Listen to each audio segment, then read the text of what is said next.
सब जनन के भैया दीपक की राम राम। और आज की कहानी है चालाकी को फल। माँ मुझसे नहीं बनता ये हलवा, कब से कोशिश कर रही हूँ। 2 बार तो हलवा जल गया और इस बार एकदम पतला पानी बन गया।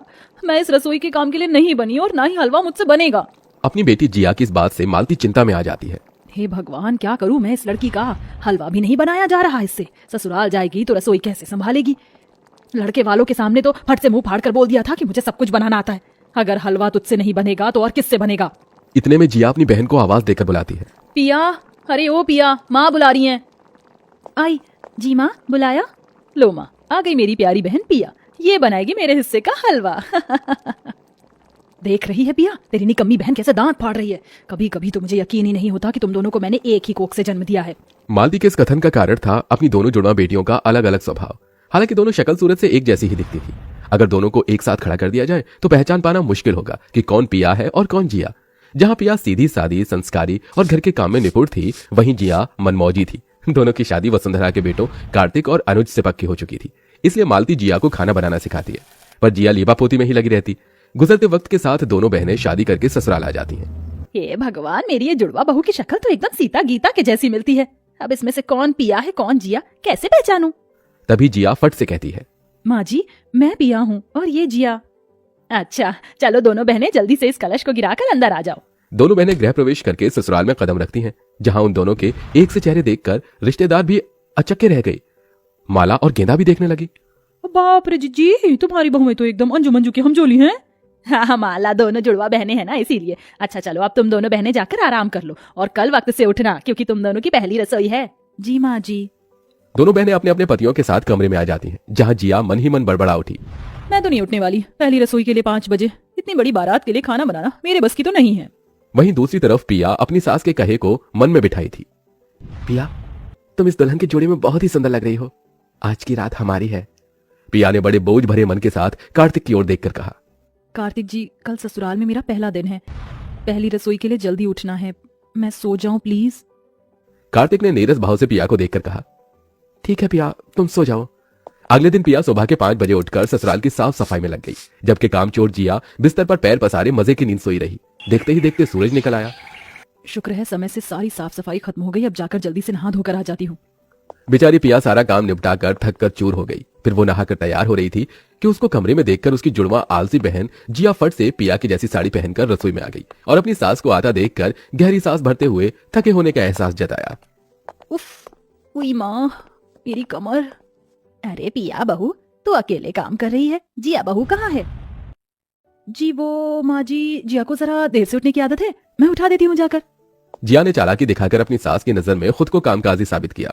इधर सास गुस्से में पिया के कमरे में आ धमकी, जहां पिया को सजता धजता देखकर वो पिनकते हुए बोली, तू यहाँ लीपा पोती में लगी हुई है और वहाँ बेचारी पिया बहू रसोई में अपनी कमर तोड़कर काम कर रही है। अरे ये सजना सवरना भागा थोड़ी जा रहा है। थोड़ी साफ सफाई करवा देती अपनी बहन के साथ तो तेरे के हाथ घिस जाते। इतना भला बुरा सुनकर बेचारी पिया की आंखें भर आईं।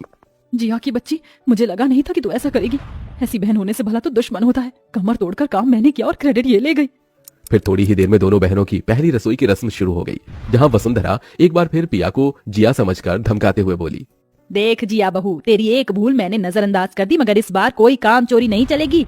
तुम दोनों बहनों को पहले रसोई में सबसे पहले हलवा बनाना है और फिर पूरी छोले राजमा चावल। और हाँ, तेरी बुआ सास को शुगर है तो वो सादे फुलके खाती हैं और माला मौसी को मिठाई बहुत भाती है तो एक आध आइटम बना लेना, गुलाब जामुन और शाही टुकड़ा। डबडबाई आंखों से पिया ने अपनी सास की ओर देखकर कहा, माँ जी, इस बार मैं आपको शिकायत का मौका नहीं दूंगी।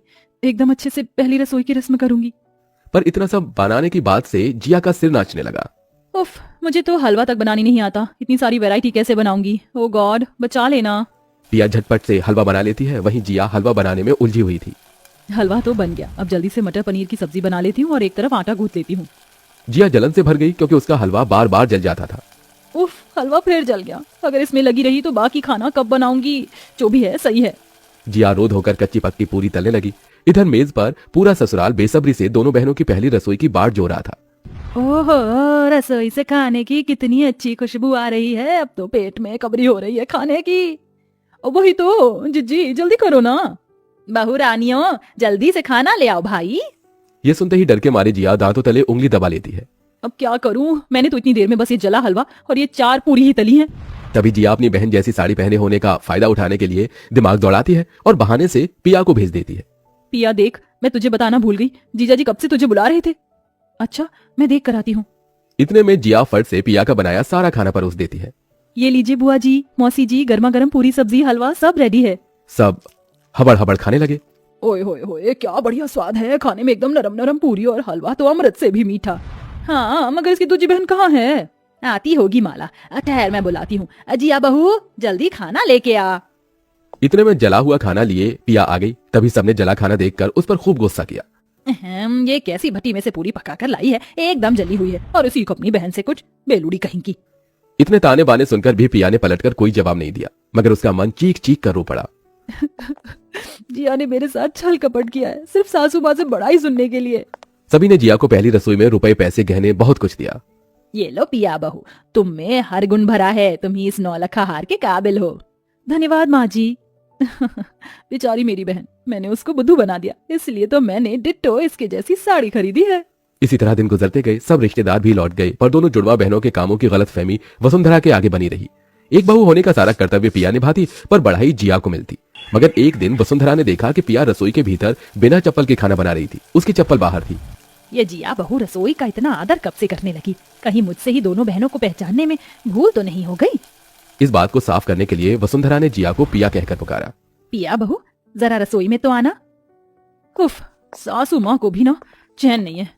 आई माँ जी। जिया बेधड़क सैंडल पहने रसोई में घुस आई। जी माँ जी, बुलाया? हाँ, वो मुझे ना तेरे हाथों की गर्मा गर्म पूरी खाने का बड़ा मन है, वो जो तूने पहली रसोई में बनाई थी। अभी माँ जी? हाँ बहू, 4 पूरी तलना तेरे बाएं हाथ का खेल है।